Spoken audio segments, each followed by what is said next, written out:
الحمد لله نحمده ونستعينه ونستغفره ونؤمن به ونتوكل عليه ونعوذ بالله من شرور أنفسنا ومن سيئات أعمالنا من يهده الله فلا مضل له ومن يضلل فلا هادي له وأشهد أن لا إله إلا الله وحده لا شريك له وأشهد أن سيدنا ومولانا محمدا عبده ورسوله وما بعد فقد قال الله تعالى في القرآن الكريم وفي الفرقان المجيد بعد أعوذ بالله من الشيطان الرجيم بسم الله الرحمن الرحيم قل إن كنتم تحبون الله فاتبعوني يحببكم الله يغفر لكم ذنوبكم والله غفور رحيم صدق الله العظيم. وقال نبينا محمد صلى الله عليه وسلم ثلاث من كن فيه وجد حلاوة الإيمان أو قال عليه الصلاة والسلام புகழ்ச்சியும் ஏகவல்லவராகிய எல்லாம் வல்ல அல்லாஹ்வுக்கே உரித்தாகட்டுமாக. மேலும் அவனுடைய சாந்தியும் சமாதானமும் எம்பெருமானார் ரசூலே கரீம் ஸல்லல்லாஹு அலைஹி வஸல்லம் அன்னவர்கள் மீதும் அன்னாரின் குடும்பத்தார்கள் மீதும் அன்னாரின் அடிச்சுவற்றை அடிப்பிரலாமல் பின்பற்றி வந்த உத்தம சத்திய சஹாபாக்கள், தாபிஈன்கள், தபா தாபிஈன்கள், ஷுஹதாக்கள், இவ்வுலகில் வாழ்ந்து கொண்டிருக்கக்கூடிய முஃமினான ஆண்கள் பெண்கள் அனைவரின் மீதும் இந்த ஜும்ஆவிற்கு வருகை தந்திருக்கிற நம்மவர்கள் மீதும் அல்லாஹ்வுடைய அன்பும் அருளும் என்றென்றும் நின்று நிலவட்டுமாக. ஆமீன். அஸ்ஸலாமு அலைக்கும் வரஹ்மத்துல்லாஹி வபரகாத்துஹு. கண்ணியமிக்க அல்லாஹ்வுடைய நல்லடியார்களே, இவ்வுலகில் உலகத்தார்கள் ஒரு சில கட்டங்களுக்கு மேல் எப்பேற்பட்ட விஷயமாக இருந்தாலும் சரி, எப்பேற்பட்ட பொருளாக இருந்தாலும் சரி, இந்த உலகத்தில் வாழக்கூடிய அத்துணை மக்களும் ஒரு கட்டத்திற்கு மேல் சலிப்படைந்து போகக்கூடியவர்களாக இருக்கிறார்கள். அது என்ன பொருளானாலும் சரி, எப்பேற்பட்ட நபரானாலும் சரி, யாராக இருந்தாலும் சரி, ஒரு அளவிற்கு மேல் அவரை பற்றி பேசிவிட முடியாது, அவரை நேசிக்க முடியாது, அந்த பொருளின் மீது ஆசை கொள்ள முடியாது. இந்த உலகில் இருக்கக்கூடிய மனிதர்கள் பிரியப்படக்கூடிய அனைத்து விஷயமும் ஒரு சில காலகட்டங்களுக்கு பிறகு திகட்டக்கூடியதாக இருக்கிறது. ஆனால் ஒரே ஒரு தலைவரினுடைய பிறப்பாக இருக்கட்டும், அந்த புனித தலைவரினுடைய வாலிபமாக இருக்கட்டும், அந்த புனித தலைவரினுடைய வீர வாழ்க்கை வரலாறாக இருக்கட்டும், அந்த புகழ்பெற்ற மனிதரினுடைய மரணமாக இருக்கட்டும், காலங்கள் கடந்து கியாமத்து வரை சென்றாலும் அந்த நபரினுடைய பெயர் உச்சரிக்கப்பட்டு விட்டது என்று சொன்னால் இங்கே இருக்கக்கூடிய யாராலும் சலிப்படைய முடியாது. அப்படிப்பட்ட ஒரு தூதர் தான் எம்முடைய கண்மணி நாயகம் முஹம்மது ஸல்லல்லாஹு அலைஹி வஸல்லம்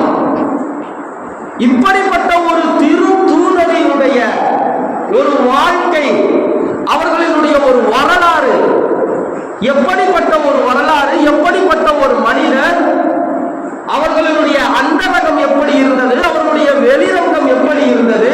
சுப்ஹானல்லாஹ்.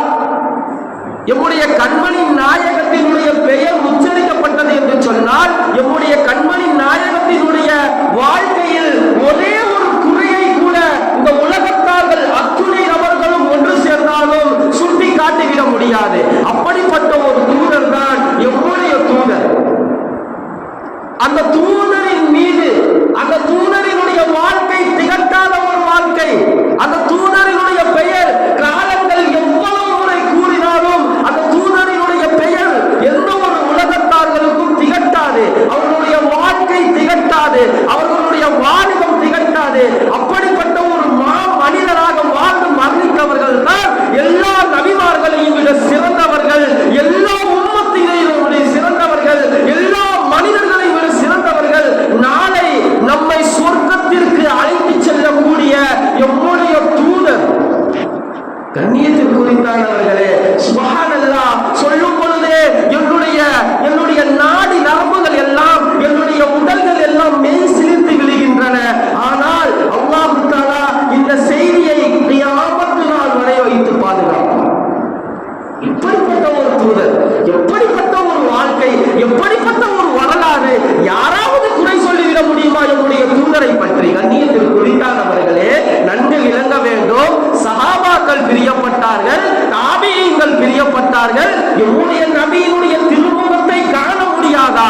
எம்முடைய நபியினுடைய பெயர்கள், என்னுடைய நபியினுடைய சொற்களை இனிமேல் என்னால் கேட்க முடியாதா என்று பல சஹாபாக்கள் பைத்தியம் பிடித்து, பித்து பிடித்து தெருவில் அலைந்தார்கள் நபி அவர்களுடைய மரணத்திற்கு பிறகு.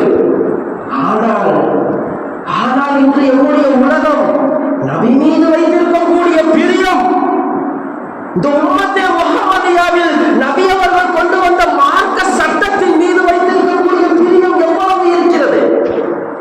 கண்ணியத்திற்குரித்தானவர்களே, சற்று சிந்தித்து பார்க்க வேண்டும். இப்படிப்பட்ட ஒரு மார்க்கம், எல்லாத்தையும் விட முன்னோடியான ஒரு மார்க்கம் எம்முடைய இஸ்லாம் மார்க்கம், எம்முடைய நபி ஸல்லல்லாஹு அலைஹி வஸல்லம் அவர்கள் கொண்டு வந்த மார்க்கம். இன்றைக்கு எந்த தலைவர்களாவது இந்த மாதிரி ஒரு கொள்கை, ஒரு சட்ட திட்டங்களை ஏற்றுவிட முடியுமா? வஹ்யை அவர்களுடைய உடலில் வாங்கிவிட முடியுமா? பரிசுத்தமானவர்களாக இருக்க முடியுமா? இன்றைக்கு உலகத்தார்களில் எத்தனையோ நபர்களை நாம் பெருமையாக பேசலாம், எத்தனையோ தலைவர்களை நாம் பெருமையாக பேசலாம், எவ்வளவு காலம் பேச முடியும்?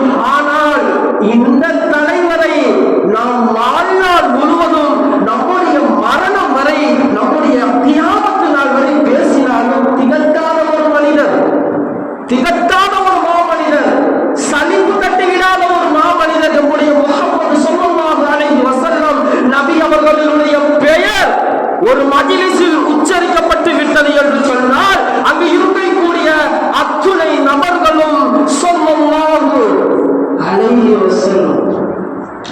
ஆனால் கண்ணியத்திற்குரித்தானவர்களே, இன்னைக்கு நபி அவர்களுடைய பெயர் உச்சரிக்கப்பட்டு விட்டது என்று சொன்னால் ஒரு சில நபர்களுடைய வாயில் இருந்து மட்டும்தான் ஸலவாத்து வெளிவருகிறது.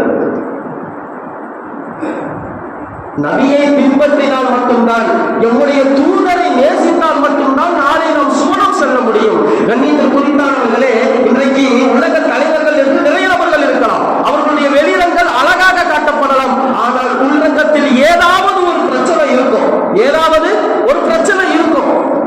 ஆனா நீ வெளிரங்கமே ரொம்ப மோசமா தான் இருக்கு. நம்ம எல்லா இடத்துலையும் பார்க்கிறோம், எல்லாரையும் சொல்றேன் நான். ஆனால் எம்முடைய தூதர் கனவில் கூட எந்த ஒரு பாவமும் செய்யாத ஒரு நபி எம்முடைய தூதர். சுட்டி காட்டுகிற முடியும். அந்த உலகத்தார்கள் அனைவரும் சேர்ந்தாலும் எம்முடைய நபியின் மீது, எம்முடைய தூதரின் மீது ஒரே ஒரு குறையை சொல்லி காட்டிட முடியுமா? எம்முடைய ரசூலின் மீது. கண்ணியத்திற்குரித்தானவர்களே, அல்லாஹ் தஆலா குர்ஆனிலே கூறுகிறார், குல் இன் குன்தும் துஹிப்பூனல்லாஹ் தத்தபிஊனி யுஹிப்புக்குமுல்லாஹ். அதாவது நீங்கள் என்னை எந்த அளவு நேசிக்கிறீர்களோ, என்ன நேசிக்கிறவங்க நபியே நீங்க சொல்லுங்க மக்கள்கிட்ட, என்னை எந்த அளவு நேசிக்கிறீங்களோ அந்த அளவுக்கு நீங்க நபி என்ன செய்யுங்க? பின்பற்றுங்க. நபிய பின்பற்றுங்க. அவ்வாறு நீங்கள் பின்பற்றி விட்டீர்கள் என்று சொன்னால்,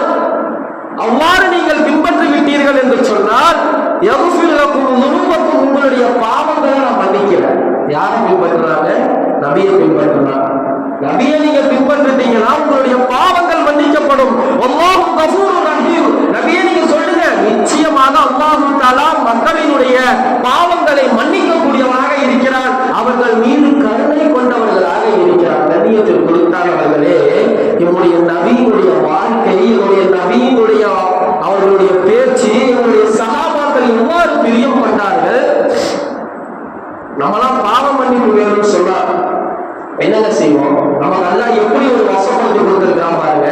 தொழுதால் பாவங்கள் மன்னிக்கப்படும், நோன்பு நோற்றால் பாவங்கள் மன்னிக்கப்படும், ஜகாத் தான உபரியான தான தர்மங்கள் வழங்கினால் நம்முடைய பாவங்கள் மன்னிக்கப்படும். ஆனால் நம்முடைய தூதரை நேசித்தாலே நம்முடைய பாவங்கள் மன்னிக்கப்படும்.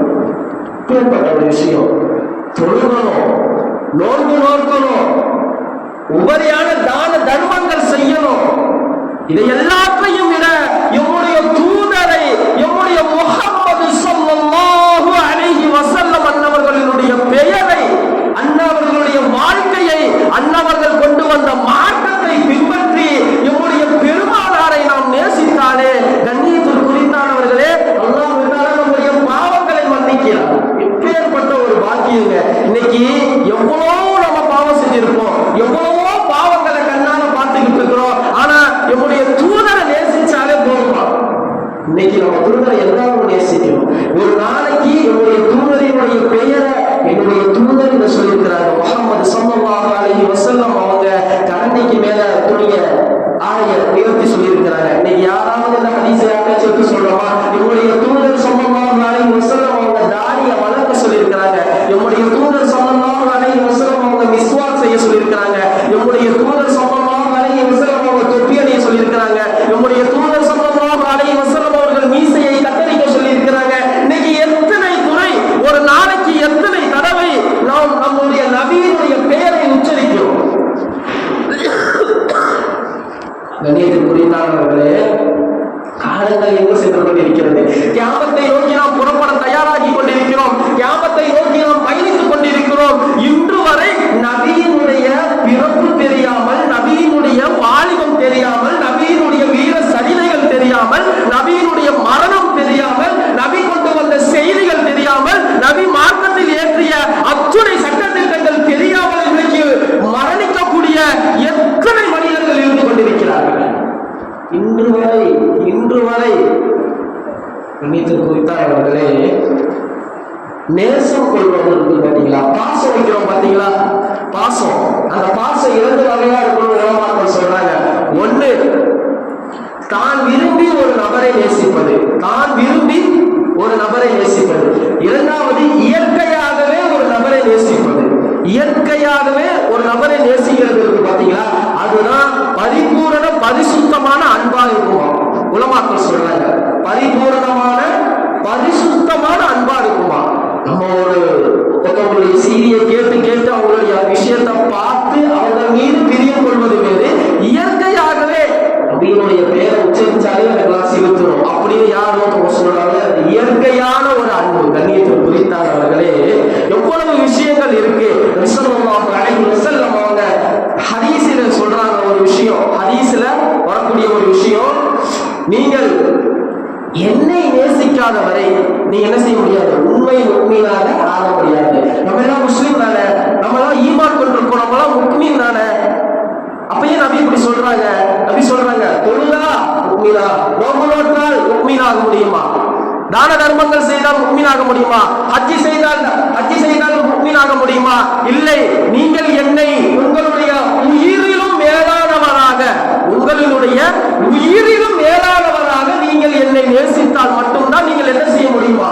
உண்மை முக்மீனாக ஆக முடியும். என்னங்க உண்மை முக்மீன்? உங்களுடைய பெற்ற குழந்தைகளை விட நீங்கள் என்னை அதிகம் நேசிக்காத வரை நீங்கள் உண்மை முக்மீனாக ஆகிவிட முடியாது. உங்களுடைய பெற்றோர்களை விட என்னை அதிகமாக நேசிக்காத வரை நீங்கள் உண்மை முக்மீனாக ஆகிவிட முடியாது. உங்கள் கணவன் நேசிப்பதை விட என்னை அதிகமாக நேசிக்காதவரை நீங்கள் உண்மை முஃமினாக ஆகிவிட முடியாது. கண்ணியத்தில் குறித்தாளர்களே, இன்னைக்கு எப்படி இருக்கு நபி மீது உள்ள பாசம்? நீ நபியவங்களுடைய பேச்சு, நபியவங்களுடைய சுகத்து சொல்லப்பட்டுதான் நீங்க அதை என்ன செய்ய முடியல. கண்ணியத்தில் குறித்தாளர்களே, 3 தன்மைகளை பற்றி ஹதீஸில் வருகிறது. சலாசும் மன் குன்ன ஃபீஹி வஜத ஹலாவத்துல் ஈமான். அதாவது 3 தன்மை ஈமானின் சுவையை பெற்றுக் கொள்வார். ஒரு அடியார் என்ன செய்வாரு? இந்த 3 தன்மை ஈமானின் சுவையை பெற்றுக் கொள்ளக்கூடியவராக இருக்கிறார். இந்த 3 தன்மையை யார் பெற்றுக்கொள்ள முடியும்? இந்த 3 தன்மை என்னென்ன தன்மை அப்படின்னு பார்த்தா உலமாக்கள் அந்த ஹதீஸிலே வருகிறது. கண்ணியத்தில் குறித்தானவர்களே, உலகில் உள்ள எல்லா விஷயத்தையும் விட எல்லா விஷயத்திற்காகவும், உலகத்தில் உள்ள எல்லா அத்துணை விஷயத்திற்காகவும் அல்லாஹ்வையும் அவனுடைய தூதரையும் நேசிப்பது. அல்லாஹ்வையும் அவனுடைய தூதரையும் நேசிப்பது. இரண்டாவதாக, உலகில் யாரை நேசித்தாலும் அல்லாஹ்விற்காக நேசிப்பது. மூன்றாவது, நெருப்பில் விழுவதை எவ்வாறு அவர் வெறுப்பார், நெருப்பில் விழுவதை அவர் எவ்வாறு வெறுப்பாரோ அதே போன்று ஈமான் கொண்ட பிறகு குஃப்ர் ஷிர்கில் இருந்து விழுவதை அவர் என்ன செய்யணுமா? வெறுக்கணுமா? இதோட விளக்கத்தை பாருங்க. ஃபர்ஸ்ட் விஷயம் என்னன்னு சொன்னா, ஃபர்ஸ்ட் ஹதீஸ்ல வரக்கூடிய ஃபர்ஸ்ட் விஷயம் என்னன்னு சொன்னா, உலகத்தில் இருக்கக்கூடிய எல்லா விஷயத்துக்காகவும் அல்லாஹ் அவனுடைய தூதரை என்ன செய்யணுமா? நேசிக்கணுமா? இன்னைக்கு நான் இந்த இஸ்லாம் என்ற ஒரு மார்க்கத்தை நான் தழுவி இருக்கிறேன். யாருக்காக தழுவி இருக்கிறேன்? என்னுடைய தூதருக்காக நான் தழுவி இருக்கிறேன். இன்னைக்கு நான் குரானை இருக்கிறேன், பிரியப்பட்டு நான் குரானை இருக்கிறேன். என்னுடைய ரப்புக்காக, என்னுடைய தூதருக்காக நான் என்ன செய்யறேன்? இதை நான் நேசிக்கிறேன். உலக மக்கள் இருக்கக்கூடிய எல்லாத்தையும் நான் என்ன செய்யறேன்? நேசிக்கிறேன். யாருக்காக நேசிக்கிறேன்? என்னுடைய ரப்புக்காகவும் என்னுடைய தூதருக்காகவும். இரண்டாவது விஷயம், உலகில் யாரை நேசித்தாலும் அல்லாஹ்விற்காக நேசிக்கிறது. உலகில் யாரை நேசித்தாலும் என்னது? அல்லாஹ்வுக்காக நேசிக்க வேண்டும்.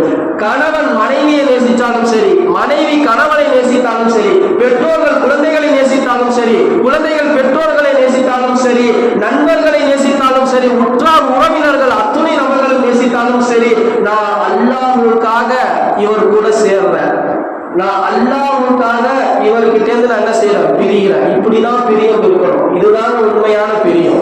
குறித்தாளர்களே, பிரியம் அல்லாஹ்விற்காக நாம் வைக்க வேண்டும். பிரியம் என்பது அல்லாஹ்விற்காக வைக்க வேண்டும். ஒரு நண்பர்களிடத்தில் ஒரு கூட்டு சேர்றாங்க சொன்னா அந்த நண்பர் கிட்ட அவர் என்ன செய்யணும்? அல்லாஹ்வுக்காக இவர் கூட நான் இருக்கிறேன், எப்ப வேணாலும் என்னுடைய பிரிவு வரலாம், ஆனா நான் அதையும் நான் என்ன செய்வேன்? அல்லாஹ்வுக்காகத்தான் நான் சேருவேன், அல்லாஹ்வுக்காகத்தான் பிரிவேன். இப்படி இருக்கணும் இன்னைக்கு பாசம். கணிதத்தில் குறித்தானவர்களே, அடுத்தது பார்க்கணும். இந்த விஷயம் நெருப்புல விழுவதை எவ்வாறு ஒரு மனிதர் வெறுக்கிறாரோ அதே போன்று ஈமான் கொண்ட பிறகு குஃப்ர் ஷிர்க்ல என்ன செய்யக்கூடாது? விழுந்துடக்கூடாது. எல்லா விஷயமும் தெரியுது. இஸ்லாம் உண்மையான மார்க்கம், நபி அவர்கள் உண்மையான தூதர், நமக்கு நாளைக்கு கியாமத் இருக்குன்னு தெரியுது. எல்லாமே தெரிஞ்சிடும். இன்னைக்கு ஒரு சில குஃப்ர் ஷிர்க்குக்கு என்ன செய்யக்கூடாது? அடிமையாகி போய்விடக்கூடாது. இன்றைக்கு எத்தனை நபர்கள் தொழுகை இருந்தும் தொப்பி இருந்தும் எல்லா விஷயங்கள் தெரிந்தும் இன்றைக்கு எத்தனை நபர்கள் குஃப்ர் ஷிர்க்குக்காக போய்கிட்டு இருக்கிறார்கள்? பார்க்கிறோமா இல்லையா? இன்னைக்கு மார்க்கத்துல லேசான விஷயங்கள் சொல்லப்படும். லேசான விஷயங்கள் என்னதுங்க? தொழுகை. லேசான விஷயங்கள் நிறைய இருக்கு. ஆனா அதெல்லாம் விட கடுமையா என்ன செய்யணும்? கடுமையான குஃப்ர் ஷிர்க்குக்கு தான் நீங்க என்ன செய்யறாங்க? மக்கள், அதிகமான மக்கள் என்ன செய்யறாங்க? சென்று கொண்டிருக்கிறாங்க. நபி அவர்கள் மீது நம்முடைய சஹாபாக்கள் எவ்வாறு நேசம் கொண்டார்கள்? நபி அவர்கள் மீது சஹாபாக்கள் எவ்வாறு நேசம் கொண்டார்கள்? உஹதுடைய போர்க்களம் இறுதியில வெற்றிதான். ஆனா அந்த நடுவில் என்னது? முஸ்லிம்கள் என்ன செஞ்சிட்டாங்க? முஸ்லிம்களுக்கும் முஷ்ரிக்கீன்களுக்கும் நடக்கக்கூடிய அந்த போர்ல முஸ்லிம்கள் ஆரம்பத்துல வெற்றியை தழுவினாலும் சரி, இடையில ஒரு சில சூழ்ச்சியின் காரணமாக நிலை குலைந்து விட்டார்கள் முஸ்லிம்கள். அந்த உஹதுடைய போர் நடந்துகிட்டு இருக்கு. அந்த போர்ல பல குழப்பம் ஏற்பட்டுச்சு. முக்கியமான ஒரு குழப்பம் என்ன சொன்னா, நபி அவங்களுடைய பற்கள், 2 பற்கள் என்ன ஆயிடுச்சு? ஷஹீத் ஆயிடுச்சு. திடீரென்று அடுத்த செய்தி சஹாபாக்களுக்கு வருகிறது, நபி அவங்க வஃபாத் ஆயிட்டாங்கன்னு சொல்லி. நபி அவங்க ஷஹீத் ஆயிட்டாங்க, நபி அவங்கள முஷ்ரிக்கீன்கள் கொன்றுட்டாங்க அப்படின்னு சொல்ற சஹாபாக்களுக்கு எப்படி? அல்லாஹ் ரசூலுக்காக போர்ல கலந்துக்கிட்டாங்க. அவ்வளவு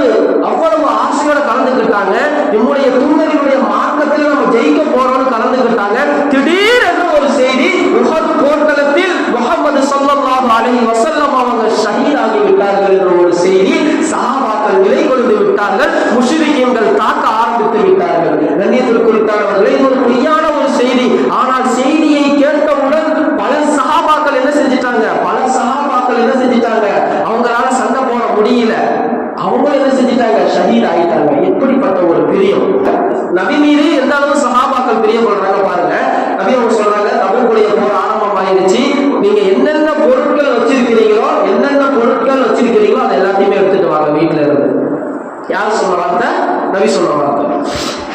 உடனே உமர் அலி அல்லாஹ் அவங்களை அழைத்து நபி அவங்க கேட்கிறாங்க. உமர் அலி அல்லாஹ் அவங்க ஒரு விஷயத்தை யோசிக்கிறாங்க. எல்லா விஷயத்திலையுமே என்ன முந்தக்கூடிய ஒரே ஒரு சஹாபி யாருன்னு பார்த்தா அபூபக்கர் ரலியல்லாஹு அன்ஹு. அபூபக்கர் ரலியல்லாஹு அன்ஹு அவங்கள முந்தறதுக்கு உமர் ரலியல்லாஹு அன்ஹு அவங்களால என்ன செய்ய முடியல.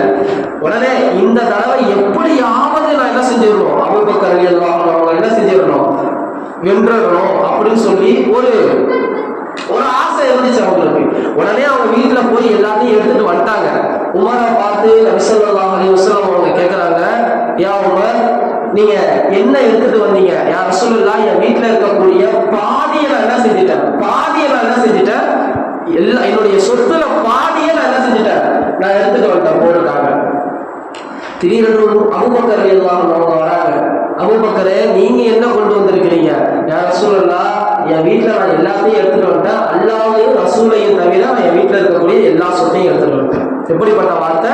யாரின் மீது பாசம், நபி அவங்க மீது உள்ள பாசம் என்ன வார்த்தைன்னு பாருங்க. யா ரசூலல்லாஹ், வீட்டுல இருக்கக்கூடிய அத்துணை சொத்துக்களையும் எடுத்துட்டு வந்துட்டேன், அல்லாஹ் ரசூலையும் தவிர. அல்லாஹ் ரசூலை மட்டும்தான் நான் வீட்டுல விட்டுட்டு வந்திருக்கேன். மற்ற எல்லாத்தையுமே நான் என்ன செஞ்சுட்டேன், இந்த போர்க்களத்துக்காக நான் எடுத்துட்டு வந்துட்டேன். பாருங்க, இதுலயும் உமர் ரலியல்லாஹு அன்ஹு அவங்களால அபூபக்கர் ரலியல்லாஹு அன்ஹு அவங்கள முந்த முடியல. பாருங்க எந்த அளவுக்கு நபியின் மீது நேசம் கொண்டிருக்கிறாங்க. அதே போன்று சஹாபி பெண்களும் என்ன செஞ்சிருக்கிறாங்க, நபியின் மீது அவ்வளவு ஒரு நேசம். உலக போர்க்களத்துல நடக்கக்கூடிய இந்த செய்தி உலகக்குள்ள வருது, நபி அவங்க ஷஹீத் ஆயிட்டாங்க அப்படின்னு ஒரு செய்தி வருது. உடனே அந்த செய்தியை காதல வாங்குற ஒரு சஹாபி பெண்மணி என்ன செஞ்சிட்டாங்க, நேரா உஹது போர்க்களத்துல, உஹது போர் நடந்துகிட்டு இருக்கிற அந்த யுத்த களத்துக்கு போயிட்டாங்க. அங்க போன நபியை பார்க்கணுங்கிறதுக்காக தேடி போறாங்க. இல்ல இந்த செய்தி உண்மையா அப்படிங்கிறதுக்காக நேரா போறாங்க. சஹாபாக்கள் சொல்றாங்க, அந்த பெண்ணை பார்த்து, உங்களுடைய கணவன் ஷஹீத் ஆயிட்டாங்க. அந்த செய்தியை அவங்க பெருசா காதல எடுத்துக்கல. யாருடைய கணவன்? அந்த பெண் நபி அவர்களுடைய ஷஹீதினுடைய செய்தியை காதில் வாங்கிவிட்டு உஹது போர்க்களத்தில் செல்கிறார்கள். அந்த இடத்தில் தடுத்து நிறுத்தப்பட்டு, பெண்ணே, உன்னுடைய கணவர் ஷஹீதாகி கிடக்கிறாரு பாரு. பார்க்கலையே, கொஞ்ச தூரம் போறாங்க.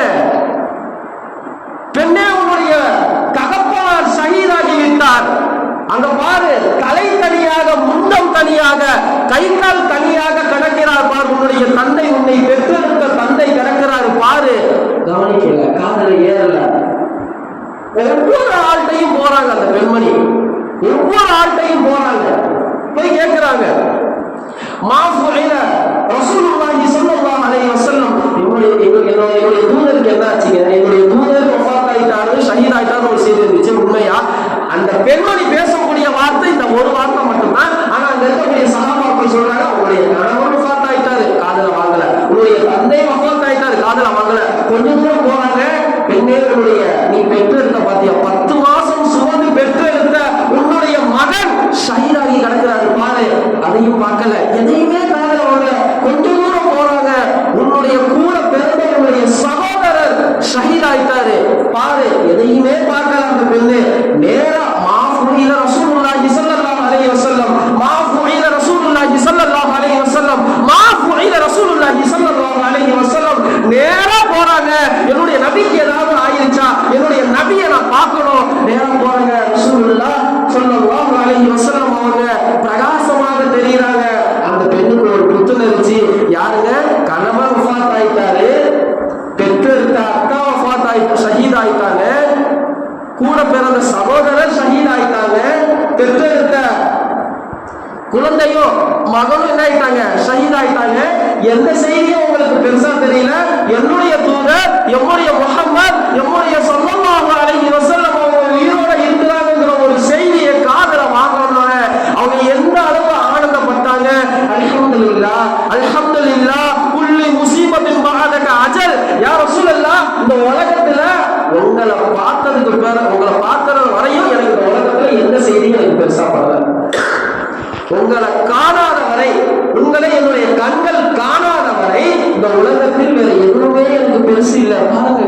எப்படிப்பட்ட ஒரு பிரியம், சஹாபி பெண்மணிகளுடைய ஒரு பிரியம். சஹாபை ஆண்கள் மட்டும் நபி மீது பிரியம் வைத்தவங்க கிடையாது. உம்மத்தே முஹம்மதியாவில் சஹாபி பெண்களும் பிரியம் வைத்திருக்கிறார்கள். தாபியீன்கள், அதாவது நபியை பார்த்தது கிடையாது, சஹாபாக்களுடைய காலங்களில் வாழ்ந்தவர்கள். சஹாபாக்களை பார்த்தவங்க தான் தாபியீன்கள், ஆனா நபியை பார்த்தது இல்லை. தாபியீன்கள் எவ்வளவு பிரியப்பட்டாங்க சொன்னா, நபி அவங்களுடைய காலத்துல வாழ்ந்தது நபி அவங்களை பார்த்த ஒரு பாக்கியமாச்சும் ஒரு பறக்கத்தாச்சும் எனக்கு கிடைக்குமே, அப்படியெல்லாம் ஏங்கிய தாபியன்கள் இருக்கிறாங்க. அதுல ஒரு தாபியன்கள் இமாம் சாபித்து குணு பன்னா, அவங்க எப்பேற்பட்ட ஒரு ஞானி சொன்னா, ஜும்மாவுடைய குத்துபா பயான் நடந்துகிட்டு இருக்குது. அனஸ் ரலியல்லாஹு தஆலா அவங்க என்ன செய்யறாங்க, குத்துபா ஜும்மா பயான் நடத்திக்கிட்டு இருக்கிறாங்க. நேரா அந்த தாபி வராங்க, அந்த ஞானி வராங்க. நேரம் அனஸ் ரலியல்லாஹு அவங்களை பார்த்து, உங்களுடைய 2 கண்ணை எனக்கு தரீங்களா அப்படின்னு கேட்கிறாங்க. உங்களுடைய 2 கண்களை எனக்கு தரீங்களா அப்படின்னு கேட்கிறாங்க. அவங்களுக்கு ஒரே ஆச்சரியம், ஏன் கண்ணை வச்சு நீங்க என்ன பண்ண போறீங்க? உங்கள் கண்கள் ரசூலுல்லாஹி ஸல்லல்லாஹு அலைஹி வஸல்லம் என்ற ஒரு மனிதரை பார்த்த 2 கண்கள். அந்த கண்களை எனக்கு கொடுத்தீங்கன்னா அந்த கண்ணு நபியை பார்த்திருக்கு, அந்த பாக்கியமாவது எனக்கு கிடைக்கும். பாருங்க எப்பேற்பட்ட ஒரு பிரியம், நபியவங்களை பார்க்கணும்னு எப்படிப்பட்ட ஒரு ஆசை. நாளைக்கு நம்மளாம் நபியை பார்க்கணும்னு ஆசை இல்லையா? நாளைக்கு நம்ம சொர்க்கத்துல நபியை பார்க்கணும்னு ஆசை இல்லையா? ஏன் கனவுல கூட பார்க்கலாம். தாராளமா இன்னைக்கு எத்தனையோ இன்று வாழ்ந்திருக்கக்கூடிய எக்கச்சக்கமான லட்சக்கணக்கான கோடிக்கணக்கான மக்கள் நபியை கனவுல பார்த்திருக்கிறாங்க. நம்ம பார்க்கணும்னு ஆசை இல்லையா? இங்க இருக்கக்கூடிய அத்துணை நபர்களையும் அல்லாஹ் தஆலா நபியை கனவில் காணக்கூடிய பாக்கியத்தை தந்தருள் புரிவாங்க. சத்தமா சொல்லுங்க ஆமீன். கண்ணியத்தில் குறித்தார் அவர்களே, இது மாதிரி எத்தனையோ தாபியங்கள் நபி மீது பிரியம் வைக்கிறது என்றால் என்ன ஒரு பொருள் என்று சொன்னால், நபி அவர்கள் கொண்டு வந்த மார்க்கத்தை பின்பற்றுவது, நபி அவர்களுடைய சுன்னத்தை என்ன செய்வது பின்பற்றுவது. நபி அவங்க விஸ்வாசம் செஞ்சாங்க, நபி அவங்க தாடி வளர்க்க சொன்னாங்க, நல்ல ஒரு விஷயம். நபி அவங்க சொன்னாங்க, சுன்னத்திலேயே ஒரு அருமையான ஒரு சுன்னத்தில் சொன்னா தாடி வளர்க்கிறது. இந்த தாடியில இருக்கக்கூடிய வாலிபர்களுக்கு சொல்லக்கூடிய ஒரு விஷயம் என்ன சொன்னா, இந்த தாடியில இருக்கக்கூடிய ஒவ்வொரு முடியிலையும் ஒவ்வொரு ரோமத்திலையும் கூடுலியங்கள் என்ன செய்யறாங்களா, கேள்விப்பட்டிருக்கோம். கூடுலியங்கள் என்ன செய்யறாங்களா, ஊஞ்சல் கட்டி ஆடுறாங்களாம். எனக்கு கூடுலியம் தான் வேணா சொல்லி யாராலையும் வலிச்சிருக்க முடியுமா? இந்த செய்தியை காதல வாங்கினதுக்கு பிறகு அதே போன்று இன்னைக்கு தாடி என்ன செய்யறாங்க, டை அடிக்கிறாங்க, வெள்ளையா ஆயிடுச்சு. நல்லா விளங்கணும், இன்னைக்கு தாடி வெள்ளையா இருக்கு சொன்னா அது கபூரினுடைய ஒரு வெளிச்சம். கபூர்ல நம்ம இருக்கும்போது நம்மளுடைய ஒரு வெளிச்சம் அந்த தாடியோட ஒரு விஷயம் வெள்ளையா இருக்கக்கூடியது. இன்னைக்கு பாருங்க, அந்த நபிகளுடைய ஒரு சுண்ணத்தை பின்பற்றணும். நாளை சொர்க்கத்திற்கு சென்றதற்கு பிறகு ஹவுலுல் கௌசர் என்ற ஒரு மிகப்பெரிய ஒரு நீர் தராகும். நபி அவங்க அவங்களுடைய கைகளால, பொன்னான கரங்களால தண்ணியை எடுத்து கொடுப்பாங்க. அந்த தண்ணியை கொடுக்கும்போது நபி அவங்க ஒவ்வொரு நபரையும் பார்க்கும்போது அவ்வளவு ஆசையா என்ன செய்வாங்களா, தண்ணியை எடுத்து கொடுப்பாங்களா. வரக்கூடிய எல்லா நபரும் தாடி வச்சுட்டு சுண்ணத்தான முறையில வருவாங்களா. சரி, துனியால என்னுடைய சுண்ணத்தை ஹயாத் ஆகிட்டாங்க, சுண்ணத்தை மௌத்தாக்காம ஹயாத் ஆகிட்டாங்க. தாடியை நான் சொன்ன வார்த்தை 1400 வருடங்களுக்கு முன்பு சொன்ன ஒரு செய்தி. ஆனால் என்ன செஞ்சிட்டாரு, அவரு அதை பின்பற்றி வாழ்நாள் முழுவதும் என்ன செஞ்சிட்டாரு, தாடியை வளர்த்திருக்கிறாரு, என்னுடைய சுண்ணத்தை ஹயாத் ஆகி இருக்கிறாரு அப்படின்னு சொல்லி ஆசையா நீர் தடாகத்தில இருந்து ஹவுலுல் கௌசர்ல இருந்து தண்ணி எடுத்து கொடுப்பாங்களா. ஒரு நபர் தாடியே இல்லாத நிலையில என்ன செய்வாரு, வருவாரா, அவரை பார்த்து நபி அவர்கள் முகத்தை திருப்பி பார்க்கலாம். இவர் என்னுடைய உமத்து தானா. பாருங்க, நபி அவர்களே சலிப்படைய வைக்கக்கூடிய ஒரு நேரம், அந்த நேரம் கணித்து குறித்தானவர்களே, நாம் இதற்காக பாடுபட்டு இருக்கிறோம். நாம் இந்த விஷயத்தை தான் நாம் கொண்டு செல்ல முடியுமா? இன்னைக்கு எவ்வளவோ விஷயங்கள் சுண்ணத்துகளை இழந்து கொண்டிருக்கிறோம். சுண்ணத்துக்களை நாம் என்ன செய்யணும், ஹயாத்தாக்கணும். சுண்ணத்துக்களை ஹயாத்தாக்கணும். இப்படிப்பட்ட ஒரு குழப்பமான ஒரு காலகட்டத்தில் சுண்ணத்தை ஒரே ஒரு சுண்ணத்தை ஹயாத்தாக்கி விட்டோம் என்று சொன்னால் 100 ஷஹீதுகளினுடைய நன்மை. எத்தனை ஷஹீது? 100 ஷஹீது. போர்க்களத்துல போராடி நின்று மரணமாகக்கூடிய ஒரு மரணத்திற்கு 100 மரணத்திற்கு சமமா நபி அவர்கள் சொன்ன ஒரே ஒரு சுண்ணத்தை இப்படிப்பட்ட ஒரு குழப்பமான ஒரு காலகட்டத்தில் பின்பற்றுறது. இன்னைக்கு நம்ம தாடி வளர்த்துறதுல இன்னைக்கு என்ன செய்யறோம், அலட்சியப்படுத்துறோம். ஒரு பொடி இருக்கணும். ஏன் சொன்னா, இந்த இடம் ரொம்ப லேசான ஒரு இடம். இந்த இடத்துல காற்று பட்டுச்சுன்னு சொன்னா இன்னைக்கு மருத்துவங்க சொல்றாங்க இந்த இடத்துல காத்து படுறதுனால ஒரு சில தோல் வியாதிகள் வருது. ஆனா நபி அவங்க அப்பவே அதை தடுத்தாங்க. இந்த இடம் லேசான இடம், இந்த இடத்துல நம்ம தாடி வளர்ப்போம்னு சொன்னா கண்டிப்பா இந்த இடத்துல எந்த ஒரு பாதிப்பு வராது. இந்த இடம் ரொம்ப ஹார்டான இடம், ரொம்ப கடுமையான ஒரு இடம். இந்த இடத்துல காத்து படணும், காத்து பட்டாதான் அந்த இடத்துல எந்த ஒரு தோல் வியாதியும் வராதுங்கிறாங்க. ஆனா இன்னைக்கு உம்மத்து முகமதியால எத்தனையோ நபர்கள் மீசையை பெருசா வளர்க்கிறோம், தாடியை என்ன செய்யறோம், எடுத்துறோம், நம்ம பின்பற்றுறோம். கண்ணியத்து குறித்தானவர்களே, சஹாபாக்கள் நபி அவர்கள் மீது பிரியம் வைத்தார்கள். நாமும் நபி அவர்கள் மீது பிரியம் வைத்து அந்த பிரியத்திலே மரணிக்கக்கூடிய